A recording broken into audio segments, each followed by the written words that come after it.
Class 10th Balochistan board और chapter name basic statistics, जिसकी review exercise number 6 को हम सॉल्व करेंगे। जिसका पहला क्वेश्चन है fill in the blanks. Part 1 है जिसमें लिखा हुआ है the difference between the upper class boundary and the lower class boundary is called. यानी कि जो क्लास बाउंड्रीज में अपर क्लास बाउंड्री है और जो लोअर क्लास बाउंड्री है, इनका जो डिफरेंस है, इनका जो फ़र्क है वो क्या कहलाता है। तो याद रखें, उसे हम रेंज कहते हैं। ये क्या है? रेंज, यानी कि मैक्सिमम वैल्यू में से मिनिमम वैल्यू का डिफरेंस लेना वो कहलाता है रेंज। तो इसको हम यहाँ पे लिख भी देते हैं। इसका फार्मूला x मैक्सिमम में से x मिनिमम जो है या लीस्ट वैल्यू जो है उसको माइनस करना। नेक्स्ट पार्ट जो है पार्ट नंबर 2 आपसे डिस्कस करता हूँ। A point which is mid way of the lower and upper class limit is called. यानी ऐसा पॉइंट जो कि सेंटर में हो, दरमियान में हो लोअर और अपर क्लास लिमिट के, ठीक है। तो उसे हम क्या कहते हैं? तो याद रखें, उसे हम कहते हैं मिड पॉइंट। क्या कहते हैं जी? मिड पॉइंट, यानी कि सेंट्रल पॉइंट या दरमियाना नुक्ता, ठीक है। तो यहाँ पर मिड पॉइंट जो होगा ये इसका आंसर आएगा। और इसका फार्मूला मैं लिख देता हूँ कि x अगर मिड पॉइंट है, ठीक है, और इसके ऊपर चलें बार लगा देते हैं, स्मॉल x के ऊपर बार। तो ये ऐसे आएगी कि जो अपर और लोअर क्लास लिमिट है, फर्ज करें अपर क्लास लिमिट a है और लोअर क्लास लिमिट b है, ठीक है, इन दोनों का ऐड करके 2 पर डिवाइड कर देंगे हम। तो इस तरीके से ये हमारे पास मिड पॉइंट आ जाएगा। नेक्स्ट पार्ट जो है पार्ट नंबर 3, ये आपसे डिस्कस करता हूँ। इस पर लिखा हुआ है the sum of deviation taken from the arithmetic mean is dash. यानी कि अगर किसी डाटा सेट की एवरेज आप फाइंड कर लेते हैं, और एवरेज का फार्मूला ये मैंने यहाँ पे लिख दिया है, समीशन एक्स ओवर एन। अब एवरेज का जो डेविएशन है from all observations of the data, ठीक है, एक एक करके आप तमाम ये डिफरेंस कैलकुलेट करते हैं और फिर इनका सम करते हैं, ठीक है। The sum of deviations taken from the mean is 0। तो हमेशा याद रखें ये क्या आंसर आता है। ये चेक भी हो जाता है इससे कि आपने डेविएशन ठीक लिया या गलत। ये हमेशा आपका आंसर जो है 0 के बराबर आएगा। नेक्स्ट पार्ट जो है वो आपसे डिस्कस करता हूँ, पार्ट नंबर 4। इस पे लिखा हुआ है इन द डाटा, एक डाटा देख सकते हैं आप जिसमें 19 19 19 19 19 लिखा है। द अरिथमेटिक मीन इज, इसका अरिथमेटिक मीन क्या होगा? तो देखें, अरिथमेटिक मीन के लिए हम समीशन एक्स ओवर एन ये फार्मूला यूज़ करेंगे, ठीक है। एक्स बार इसका सिंबल है। तमाम ऑब्जर्वेशन अगर आप देखें तो 1 2 3 4 5 टाइम 19 आ रहा है, ठीक है, जिसको अगर आप मल्टीप्लाई भी करके लिख सकते हैं और ऐड भी कर सकते हैं 5 टाइम 19 को, तो वही आंसर आएगा। और डिवाइडेड बाय n कितना, नंबर ऑफ ऑब्जर्वेशन भी 5 ही है, तो 5 डिवाइजर में आ जाएगा, 5 5 को कैंसिल कर देगा। x बार जो है एवरेज जो है अरिथमेटिक मीन जो है वो कितना आ रहा है? वो 19 ही आ रहा है, इसलिए यहाँ पर हमारा आंसर होगा 19। नेक्स्ट पार्ट है पार्ट नंबर 5, वो आपसे डिस्कस करता हूँ। पार्ट 5 में आप देख सकते हैं कि, चलिए स्क्रीन पे इसको सामने लेके आता हूँ जी। तो इस पे लिखा हुआ है if 15 18 a 13 and 16 are observations in the data and x bar is equal to 14 then a is equal to what. यानी कि अगर इन तमाम ऑब्जर्वेशन की एवरेज जो है वो 14 हो तो a क्या होगा? देखें, एवरेज का फार्मूला है summation x over n। x बार जो है वो हमें बताया गया 14 है। इन तमाम का सम कर लेते हैं। देखिए 15 और 18 को अगर आप ऐड करते हैं, यहाँ पे इसकी कैलकुलेशन में आपसे शेयर करता हूँ स्क्रीन पे, कि अगर हम ये नंबर्स जो लिखे हुए इनको ऐड करते हैं, जैसे पहला नंबर 15 लिखा हुआ है, इसमें आप प्लस करते हो 18 को, ठीक है, फिर इसमें आप प्लस करते हो 13 को और फिर प्लस करते हो 16 को, तो आंसर आता है आपका 62, ठीक है। तो यहाँ पे 62 और 62 और एक नंबर जो है 62 लिखना था, एक नंबर जो है वो a है जो कि एज इट इज़ रहेगा लेकिन एडिशन की फॉर्म में आएगा, यानी सम की फॉर्म में आएगा। और डिवाइडेड बाय n, n कितना है इसमें? अगर आप देखें तो 1 2 3 4 5 ऑब्जर्वेशन है, तो 5 है इसमें n। अब 5 इधर आके 14 से मल्टीप्लाई हो जाएगा, 14 को आप 5 से मल्टीप्लाई करें 70 आंसर आता है, 70, ये 70 आ गया। और ये 62 इधर आके माइनस हो जाएगा 70 में से, तो a जो होगा देयरफॉर a जो होगा वो कितना आएगा? 8। तो ए की वैल्यू हमारे पास आ रही है 8, जो हम इधर लिख लेंगे। तो यहाँ पे फिलिंग द ब्लैंक में क्या आएगा 8। अब नेक्स्ट पार्ट जो है वो आपसे डिस्कस करता हूँ। जी, पार्ट नंबर 6 को अगर हम देखें तो इसमें लिखा हुआ है if n equal to 15 x bar equal to 45 then summation x is equal to filling the blank है ये, यानी समीशन x ओवर n जो होता है वो x बार के इक्वल होता है। समीशन x जो है वो अननोन है, n जो है वो 15 बताया जा रहा है, जबकि x बार जो है वो 45 है। तो अब समीशन x क्या होगा, 15 और 45 का प्रोडक्ट होगा। तो आप 15 को 45 से मल्टीप्लाई कर दें, चलिए हम इनको मल्टीप्लाई करते हैं 45 और मल्टीप्लाई बाय 45 मल्टीप्लाई बाय 15, तो आंसर आता है 675। तो समीशन x जो होगा वो 675 होगा। तो फिलिंग दी ब्लैंक में जो फिल करनी है ब्लैंक, इसमें 675 हम लिख देंगे, ठीक है। तो इस तरीके से ये हमारा आंसर आ गया। अब नेक्स्ट पार्ट जो है वो आपसे डिस्कस करता हूँ। नेक्स्ट है पार्ट नंबर 7, जिसमें लिखा हुआ है कि if there are 9 values in a data in ascending order then median is the dash. यानी कि अगर एक डाटा में एक वैल्यूज़ को आपने असेंडिंग ऑर्डर में, डाटा की वैल्यूज़ को आपने असेंडिंग ऑर्डर में लिखा हुआ है, ठीक है, तो हमने देखना है कि इसमें जो मीडियन है वो कौन सी वैल्यू होगी। तो याद रखें कि मीडियन जो होगी, मीडियन वैल्यू जो होगी वो कौन से नंबर पे होगी। इसके लिए हम उसको यूं ऐड, मतलब n जो है उसमें 1 ऐड करके डिवाइडेड बाय 2 जो वैल्यू होगी वो मीडियन वैल्यू होगी, ठीक है। अब n इस केस में 9 है, तो 9 प्लस 1 10, 10 डिवाइडेड बाय 2 5। तो फिफ्थ वैल्यू जो होगी डाटा सेट की एक अरेंज फॉर्म में, फिफ्थ नंबर वाली वैल्यू वो होगी मीडियन वैल्यू, ठीक है। तो हम यहाँ पे आंसर में लिख देते हैं फिफ्थ वैल्यू, ठीक है। फिफ्थ नंबर वाली वैल्यू जो है वो हमारा आंसर होगी। चलें साथ में वैल्यू भी लिख देते हैं। अब नेक्स्ट जो पार्ट है वो आपसे डिस्कस करता हूँ। जी, पार्ट नंबर 8, इसमें लिखा हुआ है कि इन द गिवन डाटा, ये जो आपको डाटा नज़र आ रहा है जिसमें 45, 55, 46, 42 एंड 55 लिखा हुआ है, द मॉड इज़, मॉड जो होता है वो डाटा की मोस्ट फ्रीक्वेंटली रिपीटेड वैल्यू होती है। अब इस डाटा सेट में कौन सी ऐसी वैल्यू जो आप देख रहे हैं कि रिपीट हुई है वो है 55, जो 2 दफ़ा आया है। इसके अलावा कोई भी नंबर ऐसा नहीं है जो रिपीट हुआ हो। इसका मतलब कि जो इसमें जो मॉड होगा इस डाटा का वो क्या होगा 55 होगा। नेक्स्ट पार्ट डिस्कस करता हूँ आपसे।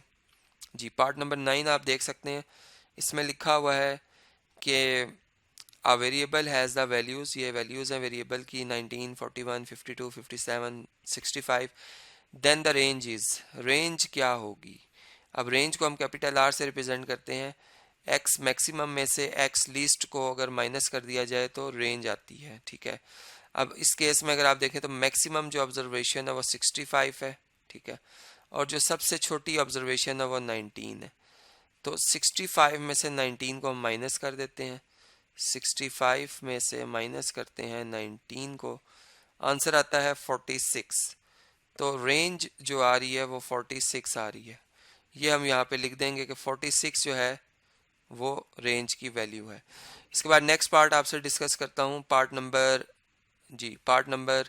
9 को देख लें, 10 को देख लें। इसमें लिखा हुआ है if the variance of a distribution is 16 then the standard deviation is, यानी अगर एक डिस्ट्रीब्यूशन की जो वेरिएंस है जिसे हम एस स्क्वायर कहते हैं, ये वैल्यू अगर 16 हो तो स्टैंडर्ड डेविएशन क्या होगा, वो इसका पॉजिटिव स्क्वायर रूट होगा, ठीक है। यानी स्टैंडर्ड डेविएशन जो होता है एस डॉट डी, जिसे या सिंपल एस से रिप्रेजेंट करते हैं, ये एक पॉजिटिव वैल्यू है और ये क्या आएगी 4।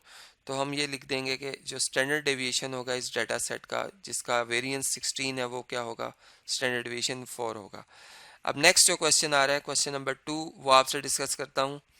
क्वेश्चन नंबर 2 में लिखा हुआ है चूज द करेक्ट आंसर, यानी कि आपको क्वेश्चन नंबर 2 के जितने भी पार्ट्स हैं उसमें हर जो पार्ट है उसके साथ 4 पॉसिबल आंसर साथ नज़र आएंगे लिखे हुए।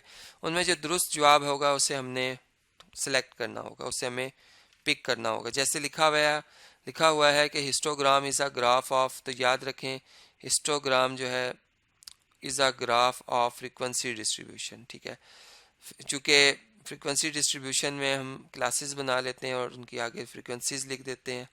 और हिस्टोग्राम जो होता है वो एडजेसेंट रेक्टेंगल्स होते हैं, जिसमें हम जो है वो क्लास बाउंड्रीज बनाकर ये बनाते हैं, ठीक है। तो इसलिए ए ऑप्शन जो होगा हमारा बेस्ट ऑप्शन है। यहाँ पे हम लिख देंगे फ्रीक्वेंसी डिस्ट्रीब्यूशन, ठीक है, डिस्ट्रीब्यूशन। तो नेक्स्ट पार्ट आपसे डिस्कस करता हूँ, पार्ट नंबर 2। जी, पार्ट नंबर 2 में अगर आप देखें तो इसमें लिखा हुआ है in cumulative frequency polygon the frequencies are plotted against, यानी कि क्यूमुलेटिव फ्रीक्वेंसी जो पॉलीगॉन होता है, जिसमें कि जो हम एक पॉलीगॉन बनाते हैं फ्रीक्वेंसी पॉलीगॉन, ठीक है, क्यूमुलेटिव फ्रीक्वेंसी का, यानी कि सब जो भी ग्रुप्स बन रहे हैं उनकी फ्रीक्वेंसीज को पिछली फ्रीक्वेंसी के साथ अटैच करते हुए हम चल रहे होते हैं, ठीक है। इसमें हम मतलब लेस देन अपर जो लिमिट है अपर क्लास बाउंड्री उसके लिहाज से ये बनाते हैं। तो इसमें जो फ्रीक्वेंसीज हैं उन्हें प्लॉट किसके अगेंस्ट किया जाता है, इसको प्लॉट जो है वो अगेंस्ट किया जाता है अपर क्लास बाउंड्रीज के, ठीक है। तो इसलिए इसको अपर क्लास बाउंड्रीज के लिहाज से जब इसका ग्राफ बनाते हैं तो इसे हम कहते हैं क्यूमुलेटिव फ्रीक्वेंसी पॉलीगॉन, जिसके डिटेल जो है इसके कंसेप्ट लेक्चर में बता दी गई है। नेक्स्ट पार्ट आपसे डिस्कस करता हूँ, पार्ट नंबर 3। इसमें अगर आप देखें तो लिखा हुआ data in the form of frequency distribution is called dash data. एक ऐसा डाटा जो कि फ्रीक्वेंसी डिस्ट्रीब्यूशन की फॉर्म में लिखा हो, यानी उसमें ग्रुप्स बने हों और हर ग्रुप की उसके आगे उसकी तादाद लिखी हो, फ्रीक्वेंसी लिखी हो, ऐसे डाटा को हम कहते हैं कि ये एक ग्रुप डाटा है। तो ऑप्शन बी जो होगा वो हमारा बेस्ट ऑप्शन होगा। इसे हम टिक कर देंगे। यहाँ लिखना भी चाहें तो लिख देते हैं और ना भी लिखें तो ऑलरेडी हमने इसको मार्क कर दिया है कि ये बी ऑप्शन बेस्ट ऑप्शन है। नेक्स्ट पार्ट है, इसको पढ़ते हैं। Sum of deviation taken from mean is always. तो याद रखें कि सम ऑफ डेविएशन जो है अगर आप मीन से फाइंड कर रहे हैं तो ये हमेशा इसका आंसर 0 आता है, ठीक है। इसलिए ऑप्शन डी जो होगा वो हमारा बिल्कुल बेस्ट ऑप्शन होगा। इसे हम मार्क कर देंगे, यहाँ पे बेशक 0 भी लिख दें। इसके बाद नेक्स्ट पार्ट है पार्ट नंबर 5। इसको स्टडी करते हैं। इसमें लिखा हुआ है इन डिस्ट्रीब्यूशन 15 15 15 15 15 द मीन इज। देखें अगर सारी ऑब्जर्वेशन एक जैसी तो उनकी एवरेज भी वो खुद ही नंबर होगा, यानी कि 15 इटसेल्फ होगा। इसलिए ऑप्शन बी जो होगा वो हमारा बेस्ट ऑप्शन है। इसे हम मार्क कर देंगे। इसके बाद नेक्स्ट पार्ट अगर आप देखें तो पार्ट नंबर 6, इसमें क्या लिखा हुआ है, the most occurring value in a set of data is called, यानी जो डाटा सेट की वो वैल्यू जो बार बार दोहराई जा रही हो या रिपीट कर रही हो, अपने आप को रिपीट हो रही हो, उसे हम क्या कहते हैं, उसे हम मॉड कहते हैं। तो इसलिए ऑप्शन सी जो होगा वो हमारा बेस्ट ऑप्शन होगा और ये मॉड की डेफिनेशन है। नेक्स्ट पार्ट हम देख लेते हैं, पार्ट नंबर 7। इसमें लिखा हुआ है कि द एवरेज इज 45।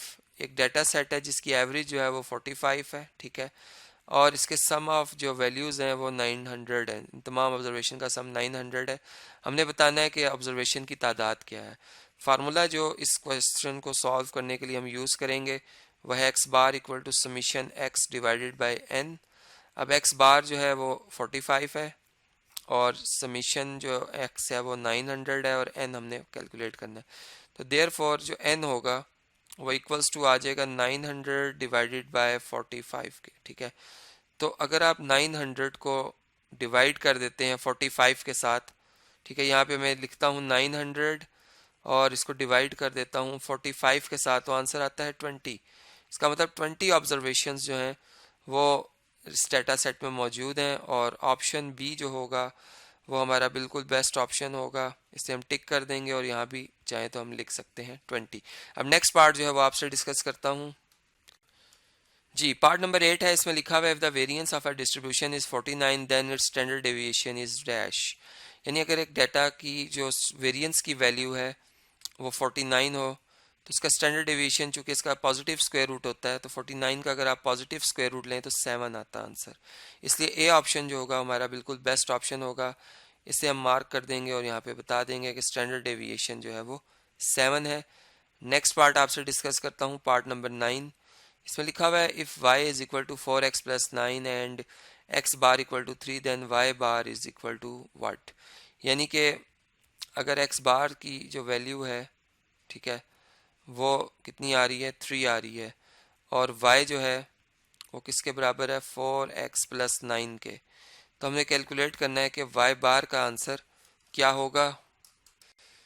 अब बेसिकली इस क्वेश्चन में एक कंसेप्ट यूज़ करेंगे हमें एक फार्मूला बता दिया गया है कि अगर y बार आपने फाइंड करना है तो आप 4x बार प्लस 9 कर दें, ठीक है। अब इसमें y बार की अगर हम एवरेज मतलब जो है y वेरिएबल की फाइंड करना चाह रहे हैं तो x वेरिएबल की जो एवरेज आई हुई है गिवन हमें, उसकी वैल्यू उसमें पुट करेंगे, 4 से उसको मल्टीप्लाई करेंगे और उसमें 9 ऐड कर देंगे। तो 4 और 3 मल्टीप्लाई हो तो 12 आता है और उसमें 9 अगर प्लस कर दिया जाए तो y बार का आंसर जो आता है वो 21 आ जाता है, जो कि ऑप्शन नंबर ए में लिखा हुआ है। इसलिए ऑप्शन ए जो होगा वो हमारा बिल्कुल बेस्ट ऑप्शन होगा, इसे हम टिक कर देंगे और ये हमारा आंसर है। नेक्स्ट पार्ट आपसे डिस्कस करता हूँ जी, पार्ट नंबर 10। इसमें लिखा हुआ है the geometric mean of n values is defined as the positive nth root of their dash. यानी ज्योमेट्रिक मीन जो होता है n अगर वैल्यूज हों तो उसको हम कैसे डिफाइन करते हैं, it is the nth positive यानी nth positive root of their. तो यहाँ पे याद रखें प्रोडक्ट आता है, ठीक है। यानी ऑप्शन सी जो होगा वो हमारा बिल्कुल बेस्ट ऑप्शन होगा। यहाँ पे हम लिख भी देते हैं कि क्या आंसर आएगा, प्रोडक्ट आएगा, ठीक है। तो इसी के से ये क्वेश्चन 2 हमारा कंप्लीट हो जाता है। इस वीडियो को मैं कंटिन्यू कर रहा हूँ नेक्स्ट वीडियो में, जिसमें मैं इसी एक्सरसाइज के जो क्वेश्चन नंबर 3 और इससे अगले जो क्वेश्चन आ रहे हैं वो आपसे एक एक करके डिस्कस करूँगा।